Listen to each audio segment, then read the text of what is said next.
जय गुरुदेव। गुरु बिन ज्ञान न उपजै, गुरु बिन मिलै ना मोक्ष। गुरु बिन लखै ना सत्य को, गुरु बिन मिटै ना दोष। गुरु बिन लखै ना सत्य को, गुरु बिन मिटै ना दोष।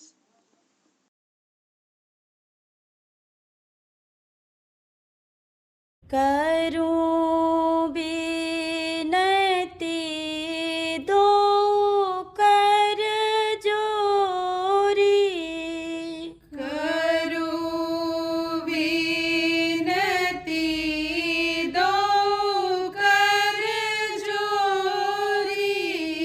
अरज सुनो सतगुरु स्वामी मोरी। अरज सुनो सतगुरु स्वामी मोरी। सत्पुरुष तुम सतगुरु दाता, सतपुरुष तुम सतगुरु दाता।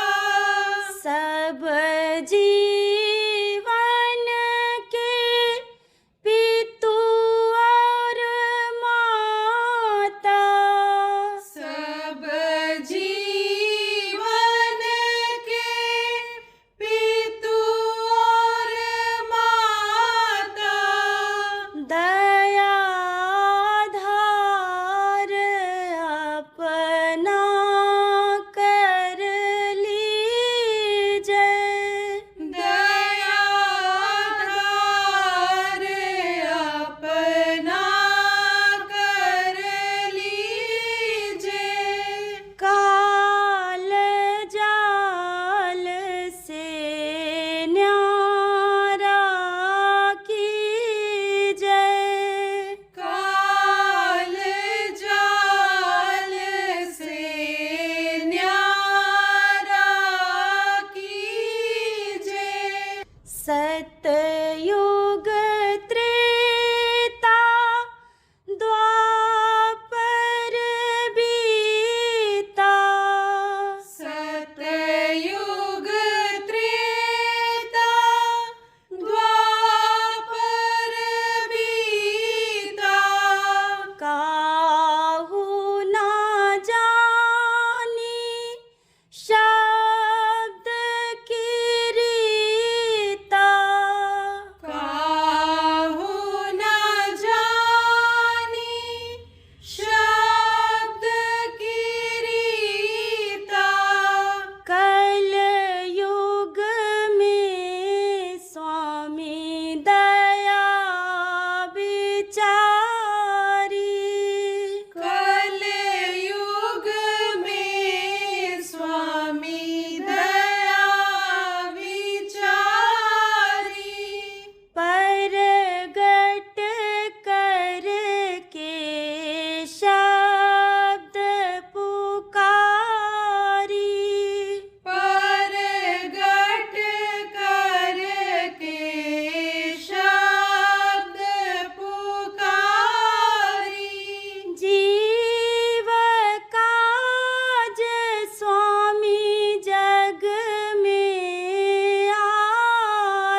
जय गुरुदेव।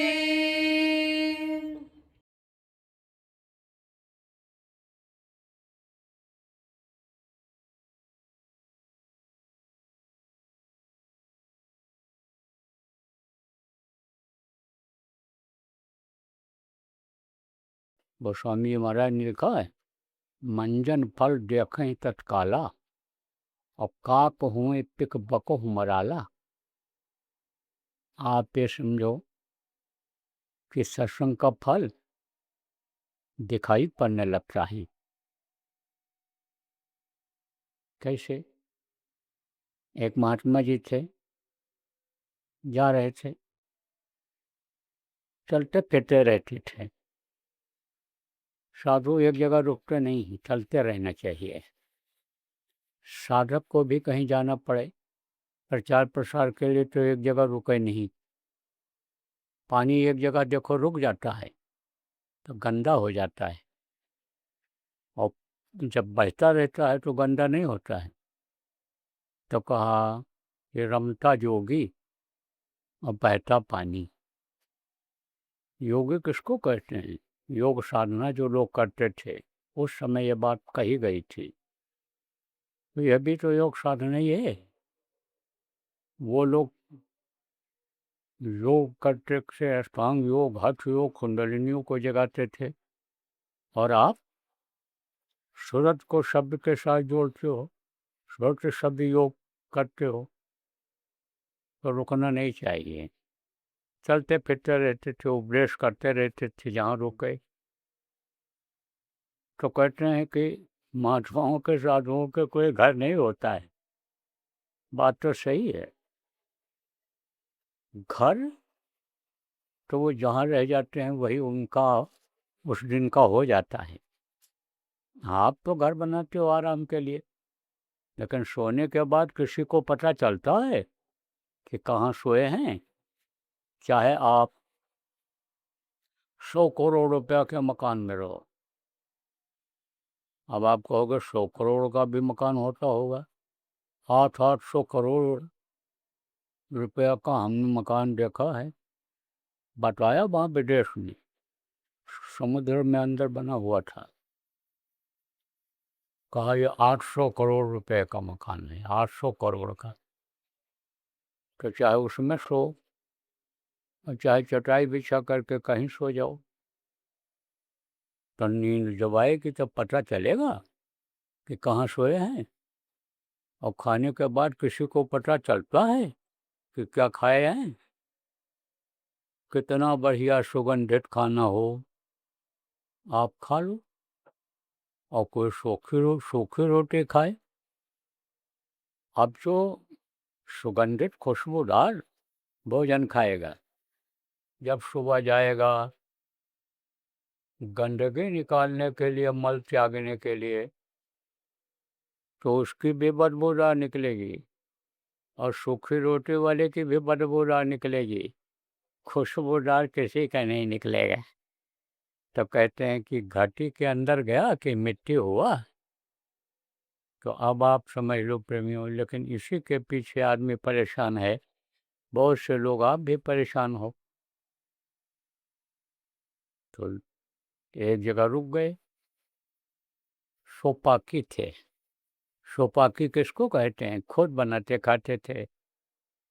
तो एक शिष्य था महात्मा जी को, उसने इंतजाम कर दिया, सब सामान रख दिया, और महाराज जी ने बनाया, खाया, वो शिष्य को भी खिलाया। तो थक गए थे चलते चलते, थोड़ा कहे आराम कर लें, तो लेट गए। वहीं सामने एक राजा का महल था। तो जब महात्मा जी आराम करने लग गए, तो लड़के ने सोचा कि बहुत बढ़िया महल है, चल करके देख आऊं।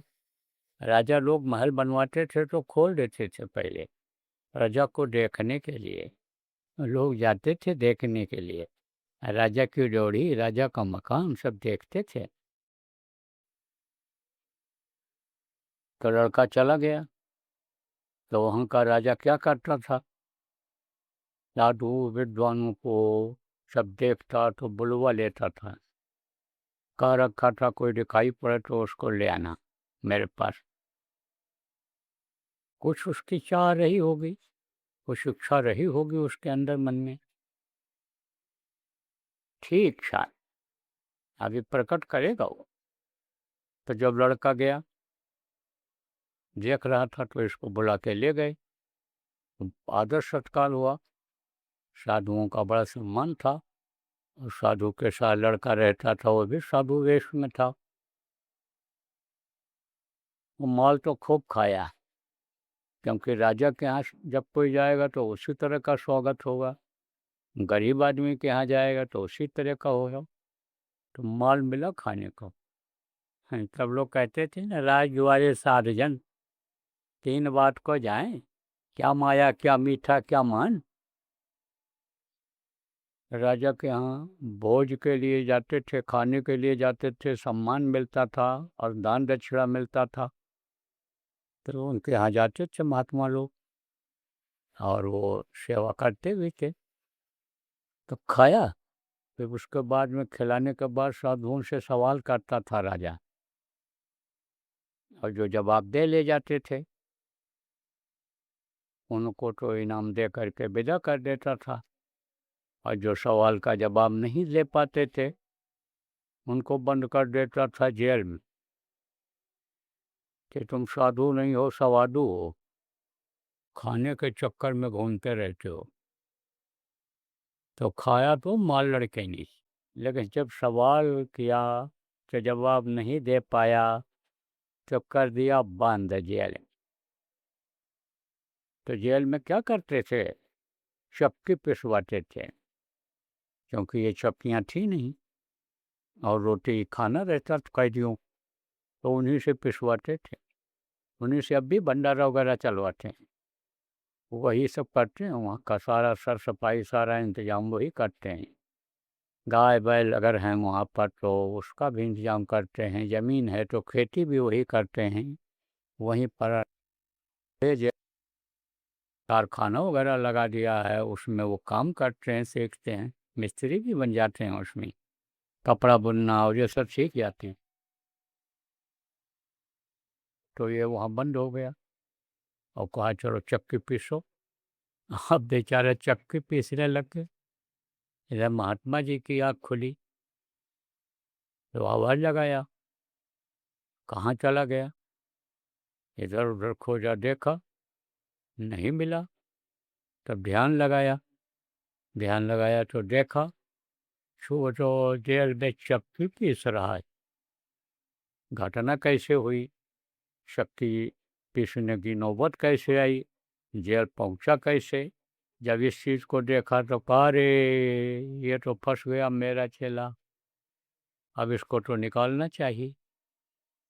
गुरु और शिष्य का, चेले का बड़ा नज़दीकी रिश्ता होता है, जैसे बाप और बेटे का रिश्ता होता है, ऐसे गुरु और शिष्य का रिश्ता होता है।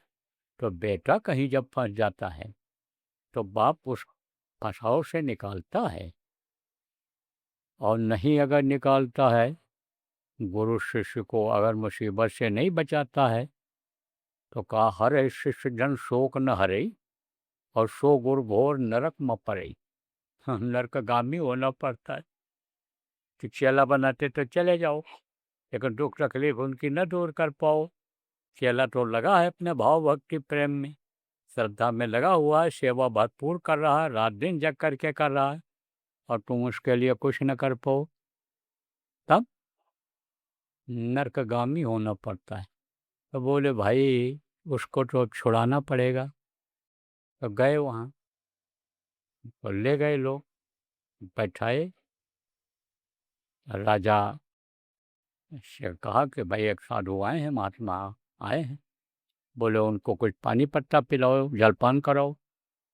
महात्मा जी ने मना कर दिया, कहा पहले अपने राजा को बोलो, सवाल का जवाब ले लें, उसके बाद तब मैं कुछ सोचूंगा।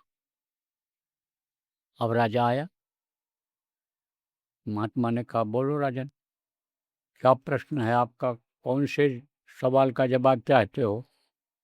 तब उन्होंने कहा, हमको आप ये बताइए कि सत्संग का क्या फल मिलता है, सत्संग सुनने से क्या लाभ होता है। महात्मा ने कहा कि आप राजन सुनना चाहोगे या अपनी आंखों से देखना चाहोगे। अरे बोले महाराज, आंखों से दिखा दो तो इससे अच्छा और क्या होगा।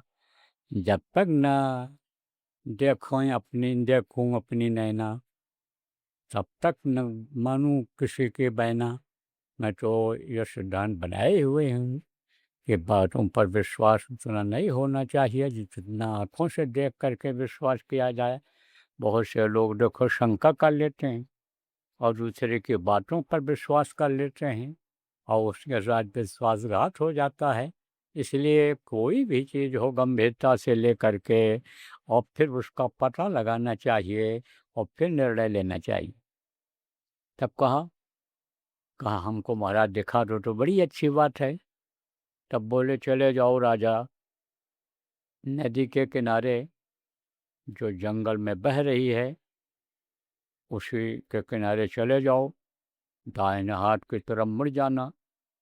वहाँ पर एक टीला दिखाई पड़ेगा पहाड़ जैसा, उस पर एक ऊंचा पेड़ है, उसी पेड़ पर तुम चढ़ कर के बैठ जाना, फिर सवाल का जवाब मिल जाएगा। नहीं मिलेगा तब मेरे पास आना, मैं यहीं पर हूँ। तो राजा गया, पहुँच गया मुकाम पर, पेड़ पर चढ़ भी गया, लेकिन बैठा रहा, कुछ दिखाई नहीं पड़ा। कुछ समय बीत गया जब और समय आया, तब उसने देखा राजा ने एक आदमी आया झाड़ू लेकर के और जमीन की सफाई करके चला गया। थोड़ी देर के बाद दूसरा आदमी आया, उसने गलीचा कालीन बिछा दिया जमीन में, वो भी चला गया। थोड़ी देर के बाद कुछ दिव्य आत्माएं उतरी और उस पर आकर के बैठ गईं। फिर राजा देखता है कि जब वो लोग बैठ के इंतजार करने लगे तो एक सिंहासन ऊपर से उतरा और उस सिंहासन में एक दिव्य पुरुष बैठा हुआ है और वो थोड़ी देर तक बैठ करके वहीं सत्संग करता है, लोगों को सुनाता समझाता है और उसके बाद वो सिंहासन फिर ऊपर चला जाता है। और वे लोग जो आए थे दिव्य पुरुष, वो सब वापस चले जाते हैं। गलीचा कालीन बिछाने वाला भी आकर के अपना समेट करके लपेट करके लेकर के चला जाता है। तो बैठा रहे राजा कि अब क्या हो रहा है देखें। तो काफ़ी देर तक बैठे रहे। बोले भाई अब कुछ ये हमारे समझ में आया नहीं, अब महात्मा जी से चल करके पूछेंगे कि इसका क्या मतलब निकला। उतरने ही वाले थे, तब तक उधर से एक काला कलूटा कुरूपी, उसके ऐसे उंगलियां टेढ़ी आ रहा है, आया और जहाँ सत्संग हुआ था उसी जमीन पर लेटा, लौटने लगा इसे। थोड़ी देर तो लौटता रहा, धूल मिट्टी लग गई उसके शरीर में। उसके बाद फिर उसने उसको साफ किया, झाड़ा, कपड़े अपने झाड़े। तो देखते हैं राजा ये तो बिल्कुल निर्मल हो गया, स्वच्छ साफ हो गया, अच्छी काया हो गई इसकी। तब उतर करके गए राजा, पूछे भाई आप कौन हो। बोला मैं एक पापी हूँ, दिन भर इतना पाप करता हूँ, इतना पाप करता हूँ कि पाप मुझे काला कर देता है। मैं सोचता तो हूँ कि मुझे सत्संग मिल जाए, लेकिन मिल नहीं पाता है। तो मैं जब शाम को छुट्टी पाता हूँ तो आता हूँ, यहीं पर लौट लेता हूँ, तो फिर मैं निर्मल हो जाता हूँ। रात भर इसी तरह रहता हूँ, सुबह भी इसी तरह रहता हूँ, लेकिन दिन में मेरा रूप रंग ये बदलता चला जाता है धीरे धीरे, और शाम तक मैं बिल्कुल जैसे पहले आप देखे थे उसी तरह का हो जाता हूँ।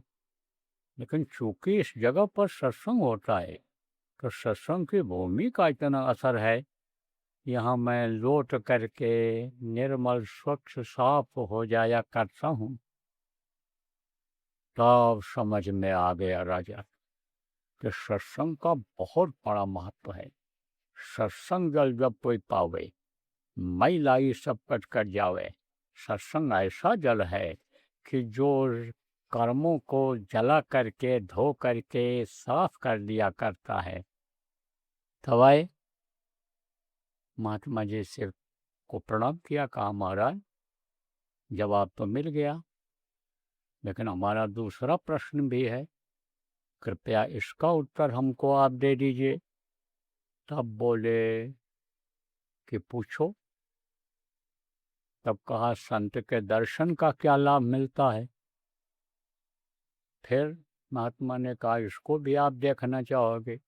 हाँ महाराज, इसको भी देखना ही चाहूँगा आपसे, क्या लाभ होता है। बोले चले जाओ, ये बगीचा है, उस बगीचे में एक मंदिर है, वहाँ पर आप जाओ, वहाँ आपको लोग मिलेंगे। तो राजा गया तो बगीचे में तो कोई दिखाई नहीं पड़ा। मंदिर के बुर्ज के ऊपर तो कौवा बैठे हुए थे, उन्हीं को देख के चला आया। महात्मा से कहा महाराज कोई वहाँ आपको तो मिला नहीं।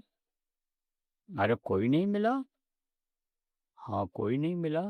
अरे तुमने किसी को देखा ही नहीं, वहाँ कोई मिला ही नहीं। बोला महाराज दो कौवा बैठे हुए हमको दिखाई पड़े मंदिर के बुर्ज के ऊपर, और तो कोई दिखाई नहीं पड़ा। तब कहा फिर जाओ। फिर गया, फिर कोई नहीं दिखाई पड़ा। यहाँ कौवा बैठे हुए थे, वहीं तो हंस बैठे हुए दिखाई पड़े। फिर चला आया, कहा महाराज कोई नहीं मिला। जहाँ कौवा बैठे थे वहीं हंस बैठे दिखाई पड़े। बोले अच्छा, तो फिर जाओ। तो राजा ने कहा कि महाराज कितनी बार दौड़ाओगे आप, एक ही बार में क्यों नहीं बता देते हो। बोले अच्छा एक बार और चले जाओ मेरे कहने से, न समझ में आएगा तब आपको मैं बता दूंगा, दिखा दूंगा। बोले ठीक है। तो जब तीसरी बार गए तो उन हंसों की नज़र जब राजा के ऊपर पड़ी तो वे दोनों आदमी हो गए, आदमी बन गए वो, और कूद करके आए राजा के चरणों पर गिर पड़े।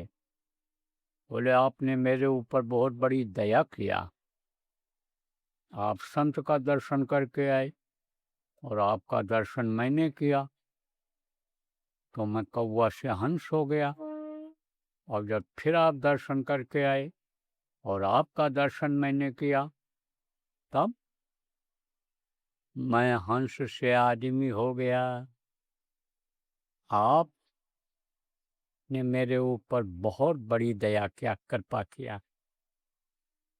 बड़ा महत्व होता है, सच्चे संत का दर्शन हो जाए और दया मेहर आलूद की नज़र पड़ जाए, भाव अपने अच्छे हो जाएं, भक्ति अपने अंदर हो तो उसका असर होता है। गुरु महाराज सत्संगों में सुनाया करते थे कि हो सके तो गुरु का दर्शन रोज करो, ना हो सके तो दूसरे तीसरे दिन करो, चौथे दिन पांचवें दिन करो, हफ्ते में एक बार करो, 15 दिन में एक बार करो, महीने में एक बार करो, 3 महीने में करो, 6 महीने में करो, और न हो पावे तो साल में एक बार गुरु का दर्शन करना जरूरी है।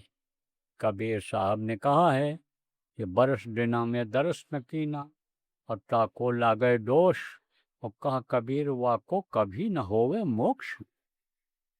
देखो प्रेमी, इस मलिन युग में संतों ने बहुत दया किया, बड़ी छूट दिया।